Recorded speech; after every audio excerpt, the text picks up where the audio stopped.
باپ اور بیٹے اور روح القدس کے نام میں آمین۔ ہمارے لیے آج کی تلاوت دانیال نبی کی کتاب، اس کا 13واں باب اور اس کی 41ویں آیت سے لے کر 62ویں آیت تک۔ مجمع نے سوسن پر موت کا فتویٰ دے دیا۔ تب سوسن بلند آواز سے چلانے لگی اور کہا کہ اے ازلی خدا، تو جو پوشیدہ باتوں سے واقف ہے اور واقعہ ہونے سے پیشتر ہی سب کچھ جانتا ہے، تو جانتا ہے کہ انہوں نے میرے خلاف جھوٹی گواہی دی ہے۔ دیکھ، مجھے موت کے حوالے کر دیا گیا ہے، حالانکہ میں نے ایسی کوئی بات نہیں کی جس کا انہوں نے مجھ پر بہتان باندھا ہے، اور خداوند نے اس کی سن لی۔ چنانچہ جب وہ اسے مار ڈالنے کے لیے لے جا رہے تھے تو خداوند نے دانیال نام ایک کمسن جوان کی مقدس روح کو آگاہ کر دیا، اور یہ بلند آواز سے پکارنے لگا کہ میں اس عورت کے خون سے پاک ہوں۔ سب لوگوں نے اس کی طرف توجہ کی اور پوچھا کہ یہ کیا بات ہے جو تو نے کہی ہے؟ اس نے ان کے درمیان کھڑا ہو کر کہا، اے بنی اسرائیل، کیا تم ایسے ہی کم عقل ہو کہ تم نے اس امر کی تفتیش اور تحقیقات کے بغیر ہی اسرائیل کی ایک بیٹی پر فتویٰ دے دیا ہے؟ عدالت گاہ کی طرف واپس چلو، کیونکہ ان دونوں نے اس کے خلاف جھوٹی گواہی دی ہے۔ اس پر سب لوگ شتابی سے واپس لوٹے، اور بزرگوں نے اس سے کہا کہ آ ہمارے درمیان بیٹھ اور ہمیں آگاہ کر، کیونکہ خدا نے تجھے بڑھاپے کی فضیلت دی ہے۔ اور دانیال نے ان لوگوں سے کہا کہ ان دونوں کو ایک دوسرے سے الگ الگ کر دو، اور میں ان کا امتحان کروں گا۔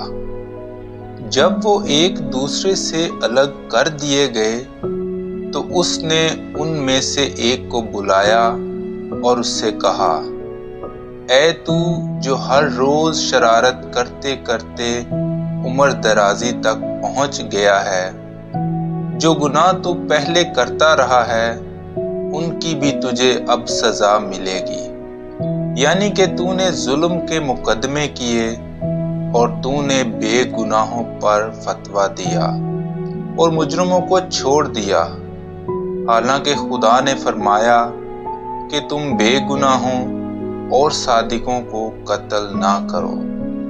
بس اب اگر تو نے در حقیقت اسے دیکھا ہے تو بتا کہ کس درخت کے نیچے تو نے انہیں اکٹھے دیکھا؟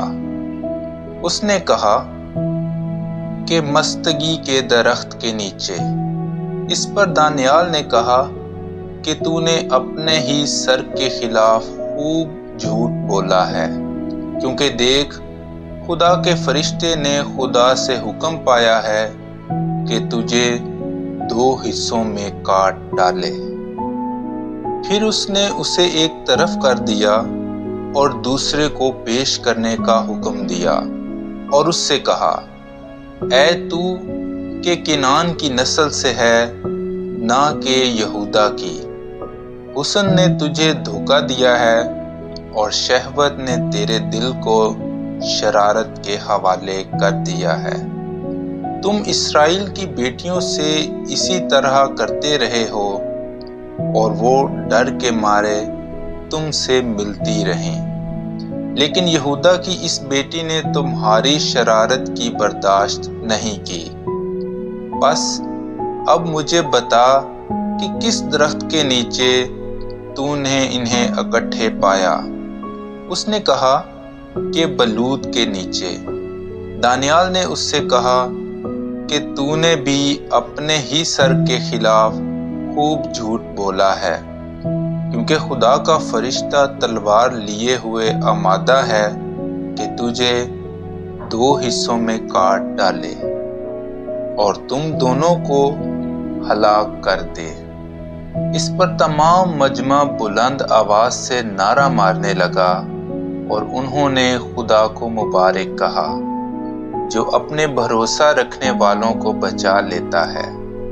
اور وہ ان دونوں بزرگوں کی مخالفت میں کھڑے ہو گئے کیونکہ دانیال نے انہی کے منہ سے ثابت کر دیا کہ انہوں نے جھوٹی گواہی دی ہے، اور ان سے وہی کیا گیا جو وہ بدنیتی سے اپنے ہمسائے سے کرنے لگے تھے، اور وہ موسیٰ کی شریعت کے مطابق قتل کر دیے گئے، اور یوں اس روز بے گناہ خون بچ گیا۔ کلام اقدس کا پڑھا اور سنا جانا ہم سب کے لیے باعث برکت ہو۔